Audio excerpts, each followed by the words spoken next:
गोटे प्रकार हरड डाली खाई बोर हो गलानी कि आज चलतु बनवा दुईटा नुआ प्रकार हरड डाली टिके अलगा छुंक तड़का सहित बहुत ही बढ़िया लगे टेस्टी अच्छे। चलतु डेरी नक स्टार्ट करवा रेसिपी। ये मु हरड डाली नहीं गोटे कप हरड डाली को गोटे घंटा आगु मो पानी रे भिजेकी रखी ठंडा पानी रे भल भाव में धोईकी भिजे माने 2 ରୁ 3 थर धोई नहीं पानी रे भिजे।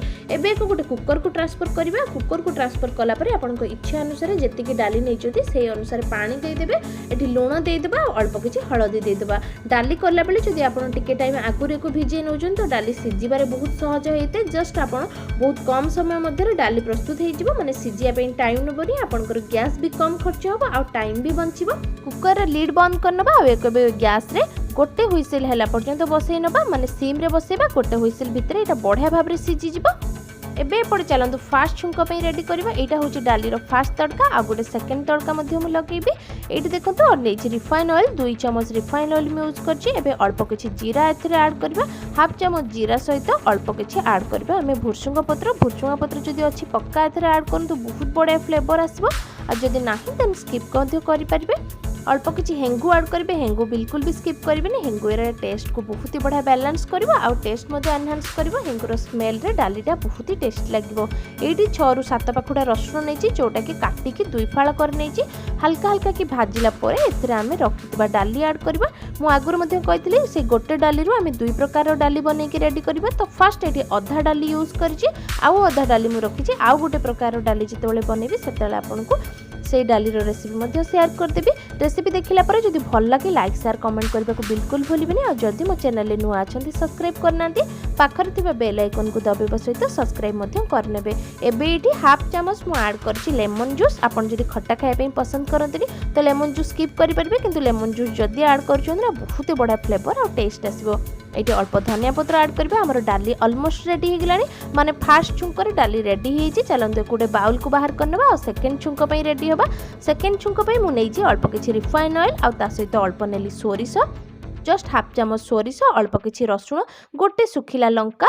एबे को जस्ट के फुटे नबा माने गोटे छुंक देला टाइप रो तड़का बनै नबा। और जदि आपण राग खाइबे पसंद करछन्ती तो अल्प किसी लंका गुंड मध्ये एथिरे ऐड करबे। देखो केते बढ़िया कलर आसीगलानी कहीं आम लंका गुंड ऐड कर। चलते तड़का को डाली ऐड करदे। ये सेकेंड तड़का ही डाली टेस्ट फ्लेवर आउ टेक्सचर सबू को बैलेंस करबा बहुत बढ़िया टेस्ट लगे।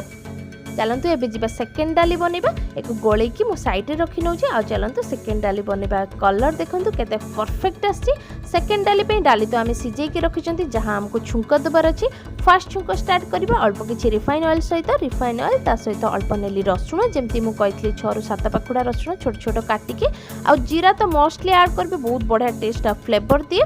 ता सहित अल्प हाफ चम्मच नहीं मिठी अदार पेस्ट माने खाली अदार पेस्ट से पियाज रसुण किसी भी मिसनी आउ हाफ पियाज ये ऐड करछि जोटा कि छोट छोट कटा होइछि। एबे सब गुडा को ये भल भाव में भाजबा आउ ये हल्दी देदेबा अल्प किछि लुण मध्य दे परिबे आपनकर टेस्ट अनुसार। और जेते बेले भी लुण दउछन्ते टिके ध्यान रखिबे काहेकि आमे डाली सिजेला बेले मध्य लुण देई थांती। आ एई रेसिपी रे आपण बटर भी यूज करि परिबे। 2 जाक डाली रे बटर यूज कले भी बहुत बढ़िया फ्लेवर आसबो। किंतु सब जगह रे बटर अवेलेबल न थाए। मते बहुत टाइम रे कमेंट मध्य आसे कि दी आमे एटा रिफाइन ऑयल रे करि परिबो। सेति मो एठी रिफाइन ऑयल रे रेसिपी आपण सहित शेयर करछि। एबे देखंतु एठी अल्प किछि ऐड करली मु टमाटो आरो रेसिपी रे आमे देई नथले किंतु सेतरे लेमन जूस ऐड करथली। एठी किछि जूस ऐड करिबार नाही तो डायरेक्टली मु टमाटो ऐड करछु। टमाटो मध्य भाजी हो गलानी आ ता मझिरे मझिरे आमे को चलौथबा जेमति चारिपट जाक सब मसला गुडा बढ़िया भाव रे पूरा भाजी हो जिवो। एबे एठी अल्प किछि धनिया पत्र ऐड कर देले। सब रेसिपी रे चाहिए धनिया पत्र ही ऐड करबे बहुत बढ़िया फ्लेवर टेस्ट आसाओ। एबे तो विंटर सीजन में धनिया पत्र बहुत ही इजीली अवेलेबल हो जाछि। डाली रे देखंतु टिके मोटा लागुची अल्प किछि पानी दे देबा। आपण थिकनेस देखिकी या कंसिस्टेंसी देखिकी आपणकर पानी चूज करि परिबे अल्प देई परिबे नले बिना पानी रे मध्ये बनै परिबे। देखंतु कलर केते परफेक्ट देखा जाउची और अलगा प्रकार टिके छुंक होईची तो टेस्ट ऑब्वियसली टिके अलगा ही लागिवो।